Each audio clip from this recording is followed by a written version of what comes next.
By the way, thanks for asking. Oh, you're welcome.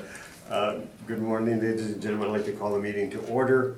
I'd like to begin by acknowledging that we're in Treaty 1 territory in the traditional homeland of the Métis Nation. I am Ron Merritt. I'll be your chairperson this morning. And to my immediate left is Carrie Linkletter, and to her left is Mr. Robert Faluk.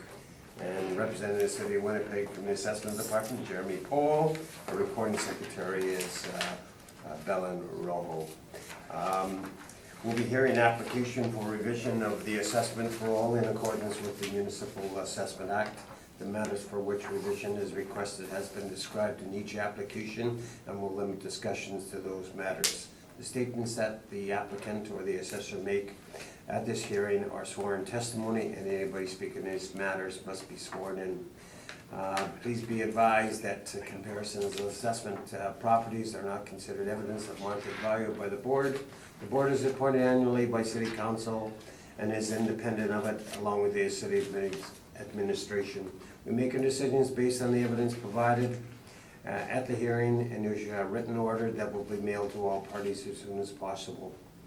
Please note that the board's decision in respect to application may be appealed to the Manitoba Municipal Board if the matter pertains to assessed value or classification, or the Court of Queen's Bench if the matter pertains to application for exemptions from taxation. Should you wish to appeal, information on how to do so will be included in the board's order. In respect to the hearing process, I will confirm the matters to be addressed with each applicant. Following swearing in, we'll then have the assessor's testimony, followed by questions that the other applicants may have, or the applicant, and it'll be the applicant's testimony followed by questions. Each party will have the opportunity to summarize if they wish. Once all evidence about the application has been brought forward, the applicant may leave. The process will repeat for each item on the docket this morning. The session will close after all applications have been heard, and the board will deliberate in private and make its decisions. The order will be sent to you by registered mail as soon as possible. As information, all public hearings are live stream recorded and will be part of the public record. I'll ask our secretary to swear in the assessor and the appellant or applicant. Please state your full name. Jeremy Rifle. And you swear the evidence you're about to present is the truth, the whole truth, and nothing but the Yes, truth. it You is. present. Please state your full name. Timberwadi. And you swear the evidence you're about to present is the truth, the whole truth, and nothing but the truth. You present. I do. Thank you.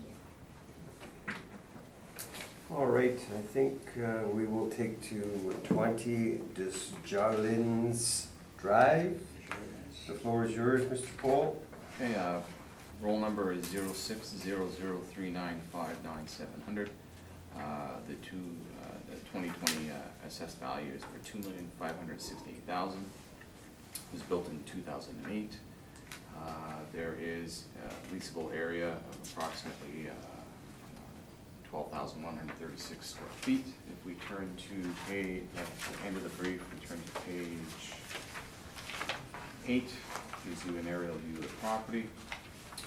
We'll consider it an OFS, large parking to suit the property. You just have some exterior photos of the property on page 9. On page 10 are the I&Es. It is completely owner occupied. The I&Es are filled out correctly. All the information we're looking for is filled in, so there's no issue with the I&E. So it comes down to simply rent that we put onto the property. That's on page 3. After a rent study of 445,000 approximately square feet of inventory, we have an average rent of $15.19.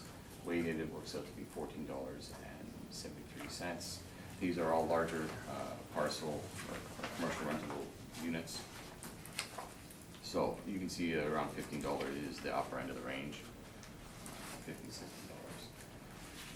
So if we look at page 4, the income summary is as such. We have a class 6 PT obviously, 12,000 square feet, approximately 12,000 square feet, applied to $15.38, gives you a potential rent of $186,652. Our standard parameters applied, vacancy at 5.5%, recoverable expenses at 2%, shortfall at 7%, gives us a net operating income of $168,186, capped at 6.55%, gives us a value of $2,568,000 rounded. That is our value. After review of the appellant's work, there will be a small reduction matching his income. Our numbers are pretty reasonable, his number's pretty reasonable, I believe. I don't want to get into what he's gonna wreck, so. So, do you have a figure then, Mr. Paul? Yeah. You want to take over for an agreement, so. So again, I came up with the same building area and everything. I came out with an income approach of $2,480,000, a direct comparison approach of $2,430,000. I did have a final value of $2,430,000. We kind of agreed on the income approach being the better indicator, so the $2,480,000 I think is a number that we would be happy with. Mr. Paul, you agree with that? Yeah, that's reasonable. I'll see whether any panel members, Carrie, do you have any questions in regards to what you've just heard from either party? I have no questions, thank you. Mr. Faluk? I have no questions here. Just one comment, I guess. Mr. Paul, the cap rates, now they're being more refined of, normally you come in about 6.5 and now it's 6.55. No, they've been refined, good choice of words over the years, and now we're getting into more site specific, they're no longer gonna be that quarter point rounding. All right, and Mr. Bawadi, you are happy with the value concluded? We are. Okay, I think that about cleans you up for this morning, so thank you very much for your attendance, and you already know the results, so you'll get the paperwork very soon. Thank you very much. Okay, thanks, Henry. Yes. Sure.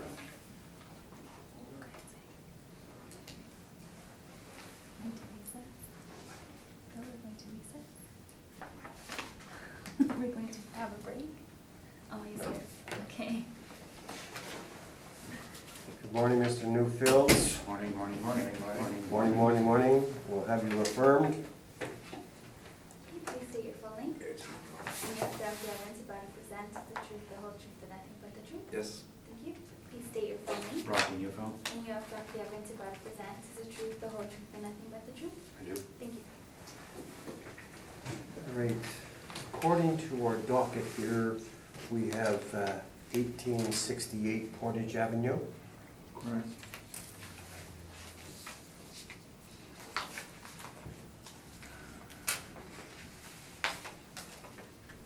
Correct? Yes. Okay. Mr. Poole, whenever you're ready, you can take us through this property. On this one, before we start, Okay. I noticed that there's a request for non-cooperation penalty. And Which one are we on? Are we on 1717? 1868? I thought we were having that one moved, But what? No. or maybe I'm, We're gonna go according to 1868. 1868 Portage Avenue? Item 3 was removed.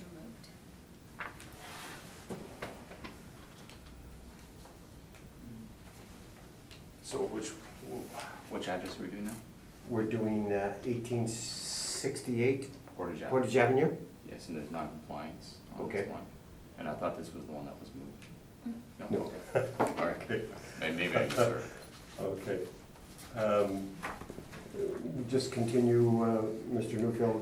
yes, The non-compliance issue? correct. This is a new client of ours who contacted us kind of at the last minute, so we haven't had a chance to be prepared. And at the point he contacted us, he already had a hearing date set. And my practice is I don't argue law, and Mr. Mr. Mercury was unavailable today. And I guess before I ask for it to be moved, adjourned to a time that's more, that we can arrange it better, I'm rather wondering if the assessor is going to proceed on this, because I think his own evidence indicates a lack of service on a registered owner. Okay, so I think under the circumstances, I think, Mr. Poole, you will tell us about the non-co-op issue. Yeah, basically, if you look at page 9, they're not reporting the 2017 90. They've been reporting for quite some time. We sent the property, or we sent the information to the property as indicated. It went to 1241 Wellington Crescent, which is where it was supposed to go.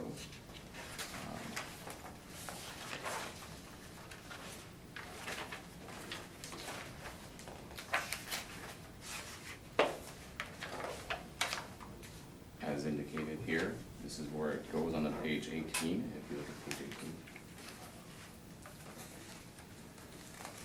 The mailing information that we were sending was to 1241. This is a 2013 statement for tips. On page 19, it shows that there was an address change, but that was for April 16, 2019, which would have been after the mailing date. So at this point, it looks like it does go to the right place. There was a mailing date change, there was a change to the mailing address after the fact. So my records indicate it was sent to the right place where it was supposed to go. If there's any other information from the owner indicating it wasn't, but it seems pretty clear that he was having it sent to 1241 Wellington Crescent, that's where it was sent. That's the last information I have as far as.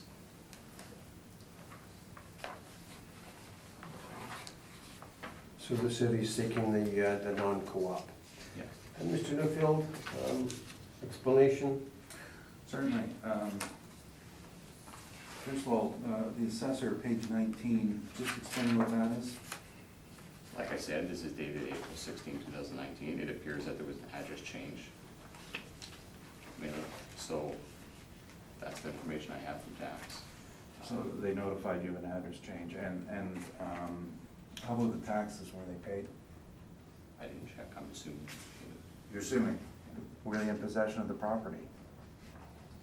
I didn't check to see if the taxes were paid. I'm assuming that they were. Will you speak up just a little?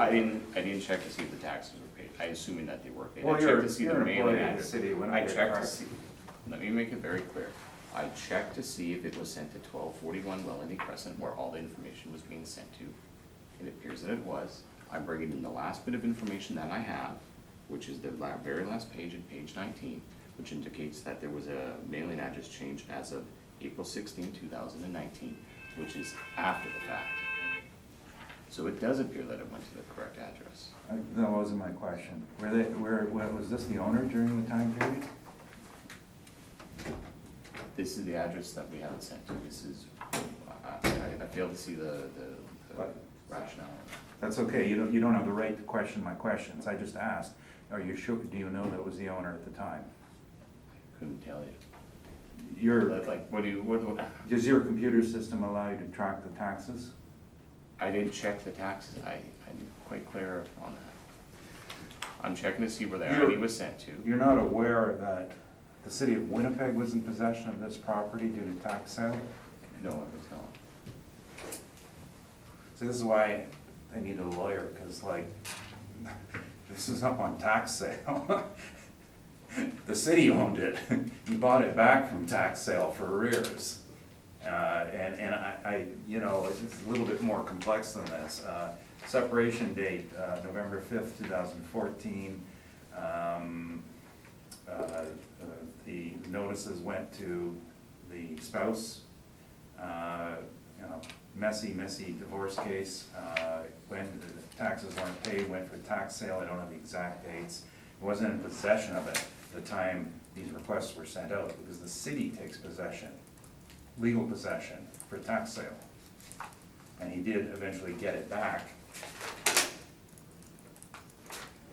April 16th, 2019, bought it back from tax sale and changed the address. So that's why I don't have all the documentation here, but there's a simple search on the city's tax system would indicate those periods and what I'm saying about possession. And difficult for me, like I said, it's a legal issue, so I'm not, I can only tell you why I would like a legal representation. Ms. Linkletter, any questions of either party? I have no questions at this time. Could I make a suggestion? Yep. Could we have this postponed to a later date? I will check to see the claim of the appellant. I think that's a very good remedy. News to me, so. So I think, under the circumstances, we will postpone that one. Okay. So I think that concludes that part. So what about 1717 Main Street? No tax sales there. Mr. Paul, whenever you're ready, you can take us through that property. Yeah, sorry, just give me a second to make one. Yep. So,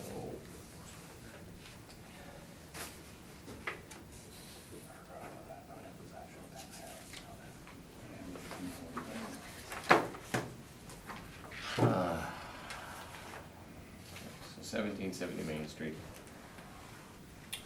Roll number is 11-000-493-000. The original 2020 assessed value was for $293,000. I'm gonna make a recommendation if you turn to the back of the page, 14. To review the marketplace. We put a $13 rent on the main floor and a $5 storage rent on the basement area. All our standard parameters apply again.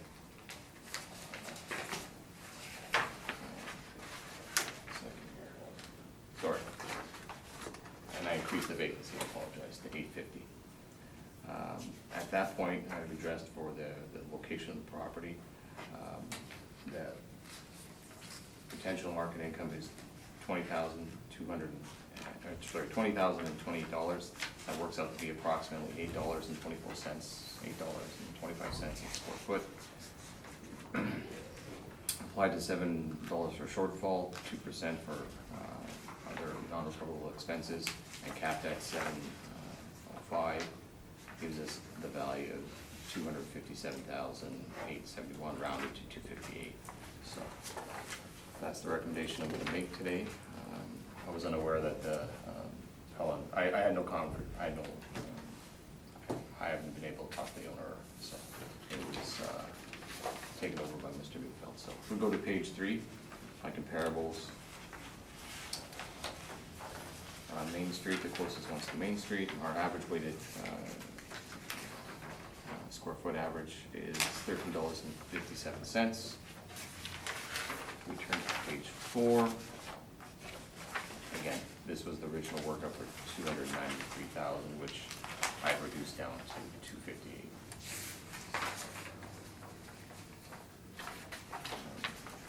If you look on page number 8 is the location of the property. It's on St. Anthony and Main Street.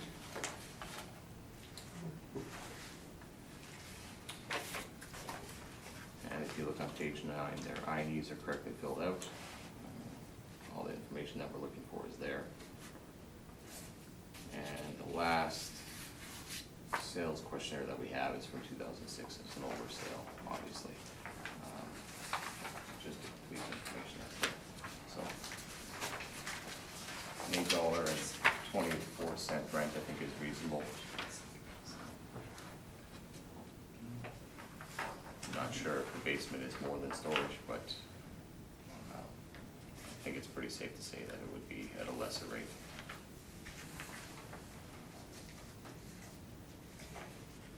Thank you, Mr. Paul. Mr. Newfield, are you in agreement?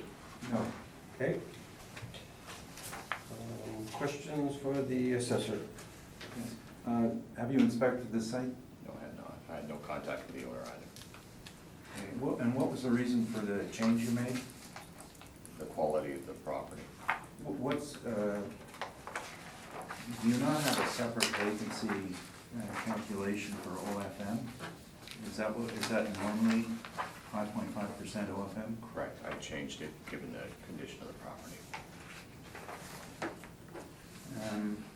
And your rents, I noted that your average was $13.57. Are you suggesting this property is above average? I reduced it to $8.24. Will you applied Last page. For the last page. Last page. $13, I see, okay. Oh, I'm sorry, I missed that change too, I thought it was just vacancy. Now, but you also increased the rental rate on the basement, I put a $5 storage rate to the basement. and it was $3.57? Correct. And did you bring this board any evidence of basement rents? I've agreed between $5 and $8 for storage for multiple property type classes. It's But- pretty common. But you haven't brought evidence to the board, have you? It's never been a point of contention.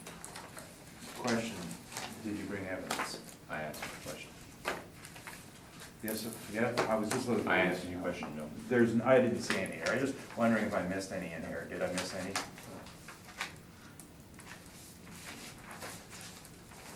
The management has been changed to 0. Can you explain why that has occurred? We have reviewed our rent information, and management is typically recovered, and that's why it's not being applied. What sort of management is recovered? On our rent rolls analysis that we've done, pretty much the recovery of all management fees. Property management. Is that correct, property management? They're reported in different ways, but yes. Now, in the review of the rent rolls, did you investigate further on non-recoverable costs? As far as, yeah, yeah, we have.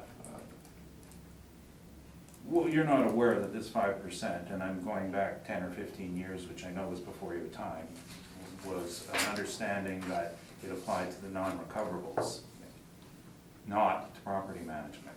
When we reviewed the rent rolls, and I've done many, primarily, the rent is being, the recoverable management has been shown on pretty much every single rent roll that I've looked at. On property management, I'm asking about non-recoverables, things like leasing commissions and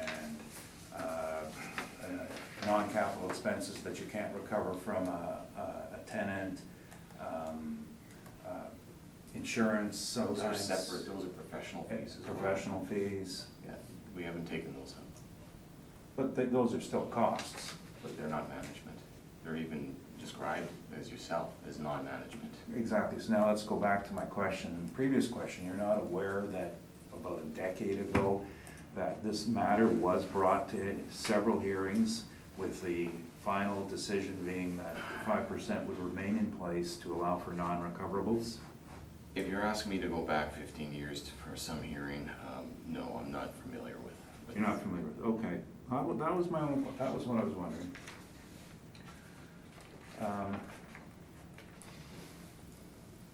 And the capitalization rate, how was, what category, sorry, can I assume that page 6 is all you brought us for capitalization rates?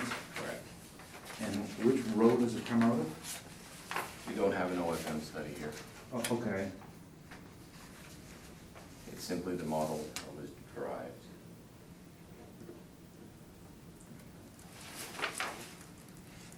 You can see from the cap rate analysis that's here, this is the best information we have. It's a small scale property, there'd be lots of investment opportunity to get this type of property. There wouldn't be a large barrier to it. You wouldn't need a huge mortgage on it. Combined with the low rent rate that I put on it, I think that capitalization rate is fairly safe. But you haven't provided this board with evidence, have you? Just some common rationale In your review of this, do you have an opinion as to whether or not capitalization rates changed in the last 2 years? Remain fairly steady. Steady? STEADY.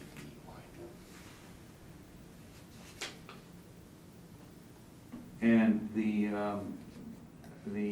outside reports you've quoted, Collier, CBRE, and Cushman Wakefield, to your knowledge, do they track this type of property? I don't believe they do. At least I haven't seen it. On page 9 is the income and expense form. Did you note the vacancy? Yes, it's 100%. If I'm not mistaken, that there was the doctor who occupied it was deceased. And how far, did you review previous years? No, I believe it was long-term. There was no occupied long-term. So there's a long-term vacancy, you're saying? No, I don't know when the person passed away or when the business effectively stopped or when any of that happened. I had no contact with the owner. I just simply went through the information we had. Now, in the event of chronic vacancy, it's practice to apply a higher vacancy rate, isn't it? I don't know if there's chronic vacancy here. I- Chronic vacancy would be, I'm not asking whether this is. chronic vacancy would have to be proven, that to be some kind of functional obsolescence which would drive it, would have to be long-term, and it'd have to, it would have to be non-curable. So my I question. don't believe you have this here, this. Okay, but my question is that there is a policy of application of a chronic vacancy. If I see there's something that inhibits a property from being rent or marketplace, I'll look at it, yeah. I drive by this property. Not every day you. for 15 I'm not years. asking about you, I'm Some of it asking will. about the assessment department. Do you not apply a chronic vacancy for certain situations? I'm not saying no, I just said yes. Okay?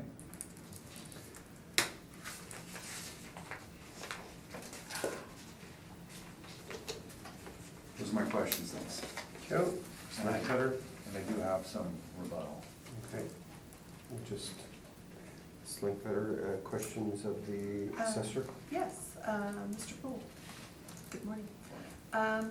You said you attempted to contact the owner? Yeah, well, no, I was waiting to talk with you, we never had any contact. Okay.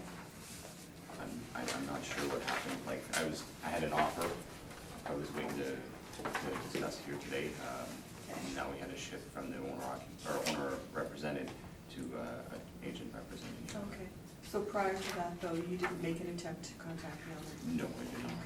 Okay. If I'm not mistaken, the owner was deceased, the practice was, I didn't know. Okay, so owner occupied by the deceased physician, then? You're assuming? Yeah, I mean, I don't wanna, I think it was the spouse that was taking care of everything. Maybe you have to Okay. speak up a little Sorry, bit. I think it was the spouse that was taking care of the state of the Okay. property, so I'm not sure exactly what happened. Do you know how long it has been empty for? No, I couldn't tell you. Okay. Have you been in the property? No, I have not. Okay. Those are all my questions, thank you. Mr. Faluk?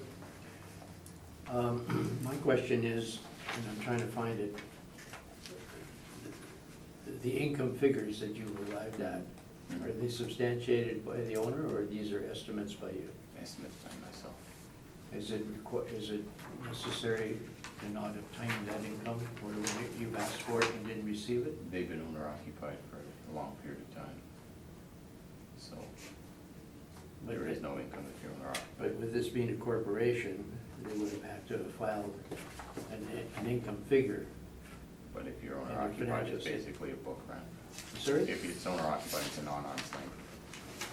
It's a book rent, basically. Okay, so as a result, you're basing that on, okay, I understand. I was hoping to clear up some of the questions with the owner, whether.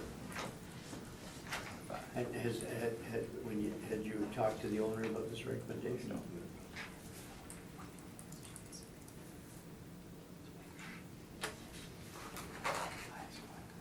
Thank you. You're welcome. Kelly, you have some more questions? Sorry, I had one more question, just regarding the building states here on your brief that it was built in 52, and it has an effective age of 72. Do you know what occurred to give it that? I couldn't tell you.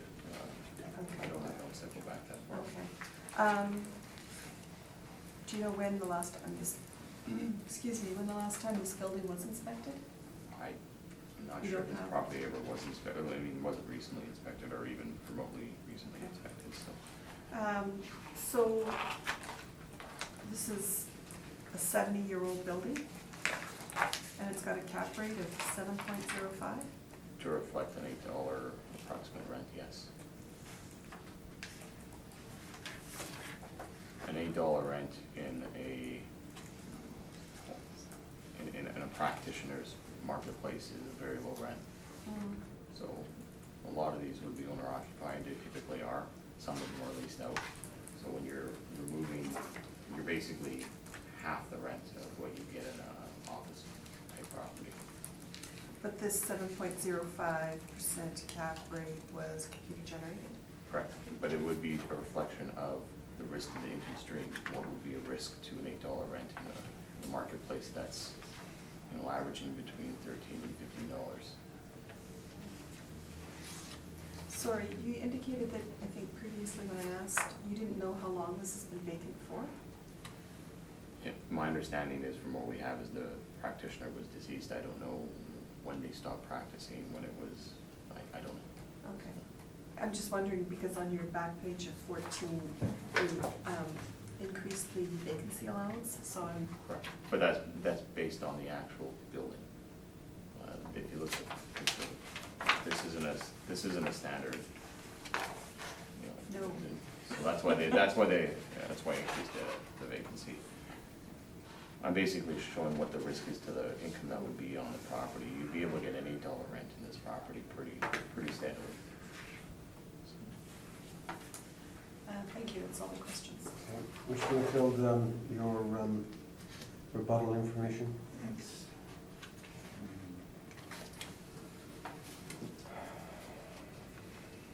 2 seconds. 2 things.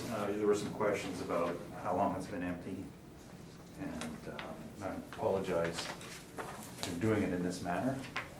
Okay. But that's the bottom line. You can see that it was started practice in 2009, and the vacated date would have been in 2013. And since then, there have been no tenants. I believe there's been some attempts at a few tenants. Nothing has transpired. It's virtually been empty for 6 years. I would just like to object to looking at an obituary for a deceased person at a tribunal. This is absolutely ridiculous and unprofessional. No, you're unprofessional because No, you I've hide had evidence enough. and don't provide it to us. I've had enough, I'm not gonna answer any other questions. I'm looking at an obituary of a deceased No person. one's asking you anymore.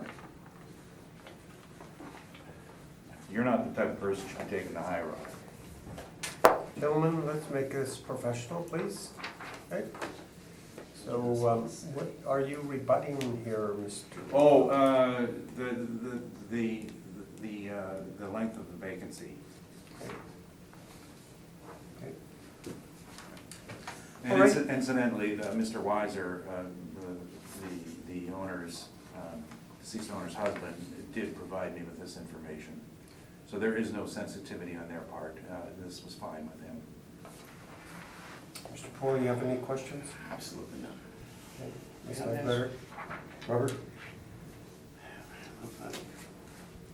Can I ask, what was the assessment in prior years on this piece of property?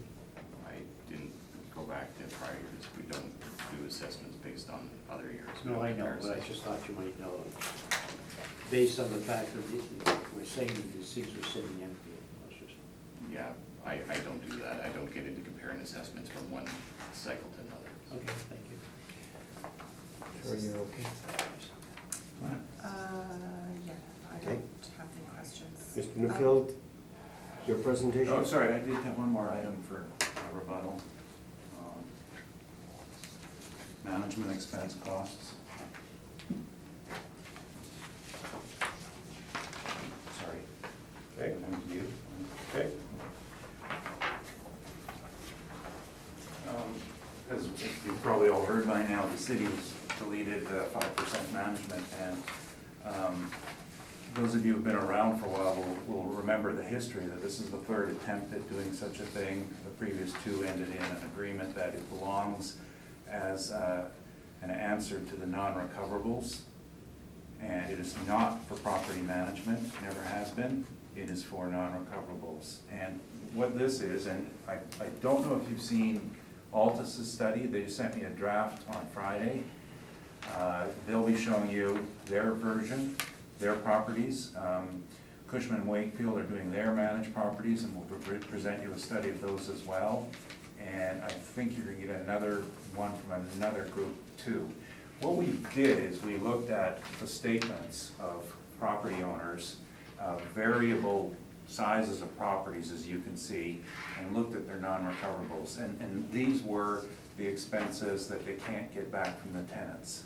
And they do not include depreciation, they do not include interest, they do not include capital costs. But these are all the other costs that add up. The professional fees, the leasing commissions, the repair costs. For example, here's a really good one. If you have a tenant who's the province of Manitoba, they do not pay for certain things, like elevators. That's just what they do. So it's a non-recoverable cost. Now, the second class is what we call asset management. And if you have a larger, more sophisticated company, they have a second level of managers over and above the property managers who look after the assets. And I happen to have 4 clients who are in that category. They are local asset managers where they carry another office to deal with their asset. Now, the issue is, if they go to sell their property, those costs are still all there. They will come out of the bottom line once it's to do your calculations for capitalization rates. Larger firms, and I looked at a very interesting one, some of the larger REITs. If you ever look at your regional mutual funds, you'll see that there's always a management expense in there, and that comes out of the distribution. So if you own a mutual fund, for example, and the fund manager charges 1.75%, that's come out of your pocket, out of the money you get back from your mutual funds. So that is a definite cost that has to be considered. And then the argument is, well, you've got a small property, they don't have those costs. That's not true. Let's look at this property as an example. Where does the cost come from for the property owner of a small investment company, and now it's Mr. Weiser looking after this estate, for his time, his professional fees? He's even given you some of those on the income and expense form. If you look at page 9, he's given you $11,700 in expenses that, now, in the case of these non-recoverables, we would not include, for example, the taxes or the utilities. That comes from somewhere else. And his time is not free. That is why there's always been the 5%. Now, in a regular appraisal, we will put those numbers in a different category, but we do allow for them because there's always a cost of management over and above property management. And it's a bit of myopic vision to consider that only property management is the expense. Most of these come from our company over and above property management fees. And you can see we've broken them down into categories where there was an asset manager and there wasn't an asset manager. Our average of non-recoverables was 12.8%. Our median was 9.4%, and the range 2.54 to 58.88%. Now, it's obvious that the 58.8, those occurred in problem buildings. So we don't think what we're trying to present to you is a stabilized non-recoverable expense. On the last page, the graph indicates the parabola. There are problem buildings here, but the line straightens out. Touch over 5%. That's the norm for properties. And that's why it's, and now, Mr. Newman is going to be presenting some evidence to you in his hearings as well, on the legal part of it, as well as applications in other municipalities. So we're, got a rather, we know it's wrong, and it's a very small amount for this property, but I guess we have to ensure that our voice is heard at each and every hearing where it isn't allowed. That's my rebuttal, thank you. Mr. Cole? I have no questions. Ms. Leclerc? I have no questions. Mr. Faluk? I have just one little comment. When you made the rebuttal about a mutual fund, Yes, then you said the broker charged 1.75, most mutual funds are in and All right. around there. and then you say that should be added on. Wait a minute, let me finish. As an expense. But normally, the individual would just report his income, the net amount. So if I have to add back the 1.75 as an expense, then I better add 1.75 to income, so that I arrive at the same situation. Just making that, not pertaining to the rental, but you just made it an example of No, mutual fund. that's not what my intent was. When a mutual fund makes $100, they don't give the holder $100. That's right. They But subtract but what 1.75. does the owner report his income? Right, and, What does he report his income? but when you're What looking. does he report? I'm asking, you've asked that gentleman to answer the Right, question. he So I'm he asking reports, you to he answer the reports the question. net amount, Right. less the amount. Right. Now, the difference between this and a mutual fund is that So why do you bring up the comparison of a mutual fund then? it is because that's how it should be done the same way, as an example. If we have our rent up here, in our case, we said it was $17,729, we gotta take off the 5%, what he's actually putting in his pocket. That's how we get to I'm NOI. not arguing in that respect. I've just said that your example as a mutual fund is not. It's the same concept, we have gross income, we have net income. That's what I'm getting at. Why is our net income 14,645 and our potential income 17,729? You subtract the expenses that it costs you to get to the net income. Right. And that is the same concept as a mutual fund. Subtract the expenses to get your net fund income. And there are many mutual funds that are real estate and their rates are higher. Okay, you and I will have to disagree. Well, no, honestly, I don't think we're necessarily disagreeing. I think that, well, we have a semantic argument which might be very enjoyable if you like to argue. But bottom line is, it's an additional expense that you can't take off the calculation of rental income. You can't take off an expense that's not, you've already netted the income, so you can't take another expense. That's double dipping. Well, that's why we have NOIs. That is not double dipping, because that's the NOI. And I imagine that you're probably coming from a background with some interest and involvement in mutual funds. Mine is as an appraiser, and I have a degree. And when we calculate these incomes, we don't double dip. We look at the actual expenses that are incurred in a property. The owner of the property, in this case, I'm suggesting, is gonna put in his pocket clean $14,645. Okay, gentlemen, let's move on because we could probably talk about this quite lengthily. So, Mr. Newfield, we're ready for your presentation. Okay.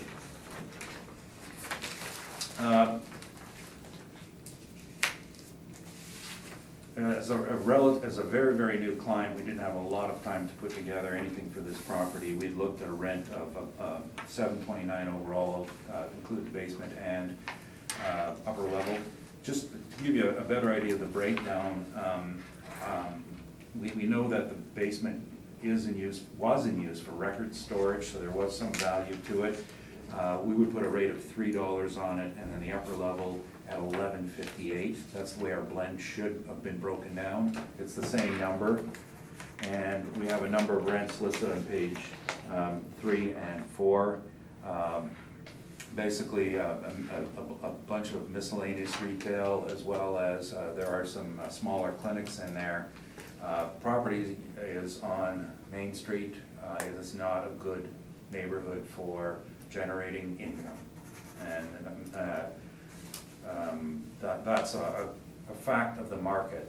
That is not any slur on any neighborhood. It just doesn't generate the income.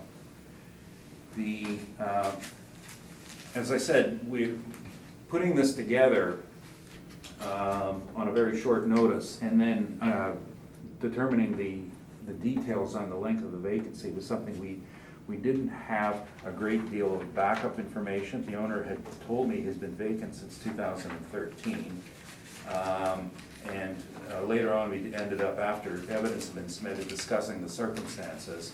And we likely would have made some modifications to our report had we known the full details and gone with a larger vacancy. And probably made a few other changes, but we've been sitting this morning doing some recalculations on different valuation techniques, including a larger vacancy rate, and I don't see a major difference. I'm actually looked at a range of values between 167 and 184,000 based on a higher vacancy rate and whether it was our cap used or the assessor's cap used. So those numbers were 167,000 at our vacancy, or sorry, 167,000 at our cap rate, 184,000 at their cap rate. So the math isn't good enough for presentation, but I just wanted to say that we did have a second review of this after seeing the issues. Capitalization was selected at 8.5, and that's a normalized rate for properties like this. It's a small retail facility. It wouldn't be seen as a very good investment. It's more of a small holding. In the case of the owner, he has attempted to rent it on the market and hasn't found a lot of interest in it. We have a number of properties, and again, for us, this is just a time issue. We haven't got a chance to redo our entire cap rate table for the new years. We have some older ones that are probably of interest. Page 32, pawn shop on Regent capped at 10%. 243 Lilac, a restaurant capped at 9.47%. This is the category the property is going to be in. On the previous page, there's a site on Jubilee at 8.04%. But of course, that was renovated to a hair salon before sale, not after sale. So those would be the three ones that really fit this category. And as you can see, they do cap higher than actual investment properties. Our Collier's cap rate table, I do have some updates for it, but I didn't put them in evidence, and given that there was no rebuttal I could have applied with it, I had to hold to them myself. But I can tell you that the professional organizations that actually track sales and actually sell properties are looking at cap rate increase across the board from 2016 to the current date in the retail area, which this would be classified as. It's certainly not suburban office, because it's not suburban office, it's miscellaneous retail. So having said all that, and rechecking our numbers, the 172,000, even though I think a recalculation is in order, does come midway between the two recalculations I've done, and so we're gonna stick with that. I think that's fair for a building of this vintage and style. Thank you. Thank you. Mr. Paul, questions? Yes. Can you turn to page 3? Your brief. Which doc, this one? His brief, yes. The main brief. You have several month-to-month leases. What strength is there in the covenant of a month-to-month lease for investment purposes? Very little, and that's Why why, is it in your brief? I'm sorry, because this is that same type of property. All right. When you remove your month-to-month leases, are you aware that the average rent that you have to trade for the rest of your rents is $10.68 a square foot? Well, again, I'm not removing my month-to-month leases because that is this type of property. Vacancy. And then additionally, that does fit with what our calculation, as you recall, is $11.58 on the main floor and $3 for the basement. Vacancy. There's a practitioner who is deceased, as you indicated. Has there been any other doctors taking over her practice in that time?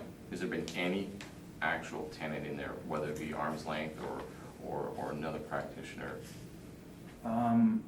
The It's owner, typical in the practitioner world, if someone passes away or someone takes an extended leave, another associate would come. no, in. there were no associates who took over the practice, and the owner's mentioned he's had 3 short-term tenants in there attempting to get some income.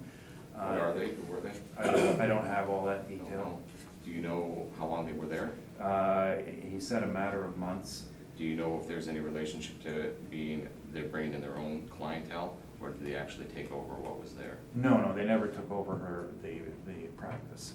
So you had 3 tenants move into a property, relatively short term, there was no upgrades done, there was nothing done to the property to develop a new practice? That's correct, they were renting as is. And I think the last one I think you mentioned was 3 years ago. And you have no information on who they are? Okay. That's all the questions I have. Thank you. It's like the, Right, no, no. Uh, I'll just summary them, I'll just. Sure. Did you have a chance to inspect this property? No, I did not. So you have no idea what condition it's in? No. Has the owner attempted to sell this property at all? Has it been listed? He hasn't attempted to sell it to my knowledge, he's attempted to lease it several times. Okay, but it has been leased, I think you indicated twice? 3, again, it's just from our conversation, 3 times for periods of 2 to 4 months. The last one was well over 3 years ago. I'm just relating what he told me. And you have no idea what the tenant's practice was? Whether it was being run as a dental office? He was hoping to get a medical-related tenant in because there was some infrastructure that they believed could be of benefit. I have my concerns about that because on my last trip to the dentist, they had all brand-new equipment from the last trip to the dentist, so I think it's an evolving business, and I think his infrastructure is probably obsolete. Yeah.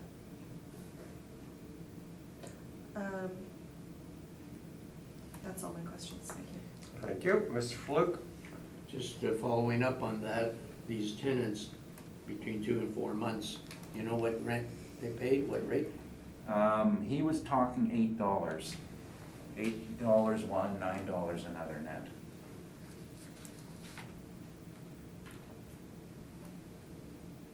Thank you.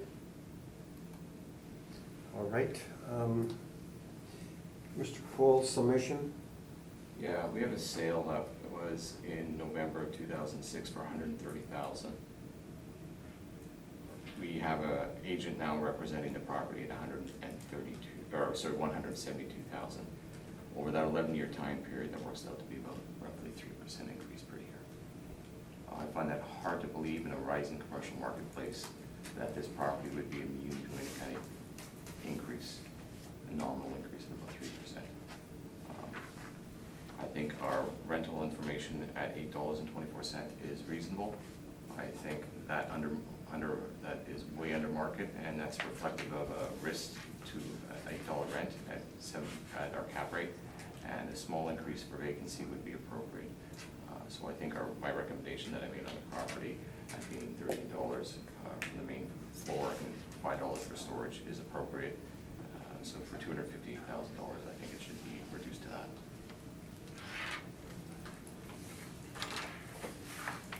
Thank you, Mr. Paul. Mr. Newfield, submission? Yes, thank you. In looking at the three major parameters, of course, it has to be said that one of the major parameters is not a percentage increase over previous years. That's just anecdotal information, and if one wishes to make comments like that, there's far more support that is required to prove that, such as what was the first sale involving, setting up the practice. In any event, we're only here to deal with the income approach. And we have 4 issues of contention: rent, vacancy, management costs, and capitalization. And on the first one, the question of the rent, I note that the assessor's new rate is $9 a square foot, and ours is $7.29. So we are a bit apart. I don't think that is a major issue, and I'm not uncomfortable with necessarily with his rents. That's not the problem here. The vacancy is the problem. This is chronically vacant, and but whether by circumstance or by market, it really doesn't matter. It's vacant. It is what it is.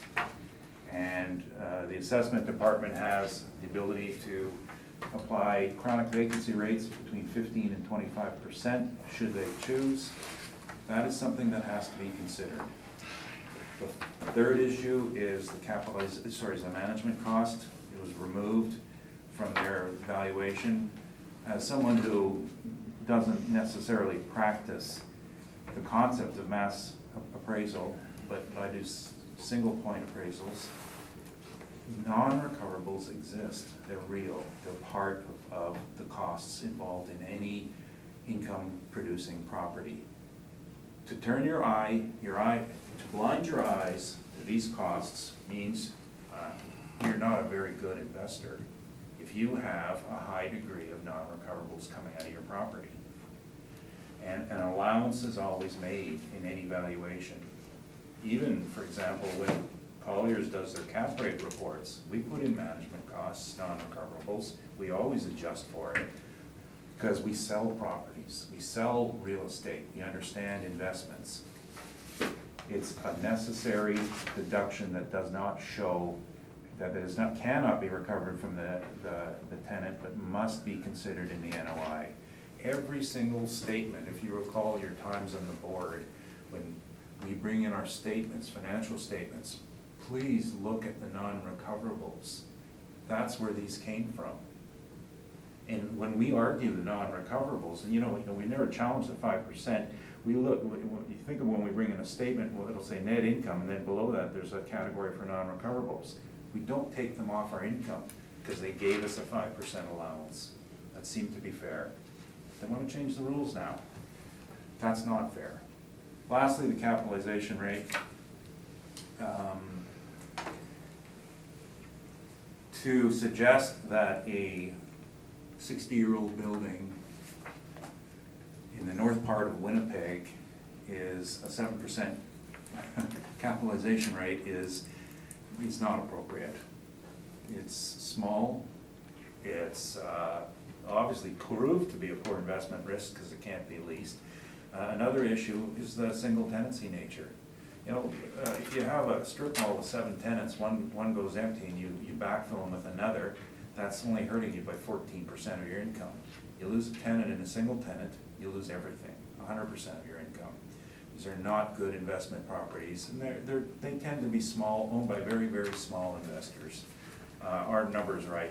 I had given you a range already on a rework to the numbers. Had I had more time on this, or the client had approached us a little bit sooner, we probably would have had a more intelligent presentation. As I mentioned, the numbers we had calculated ranged from 167,000 to 184,000. And the last thing, this is not insensitive to provide an obituary. Death is a fact of life. It was prime to this case. This is what happens in small business. When you do have a death, the building goes vacant and there's not another user for it.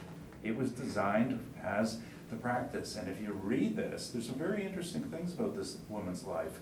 She started as a dental hygienist and got into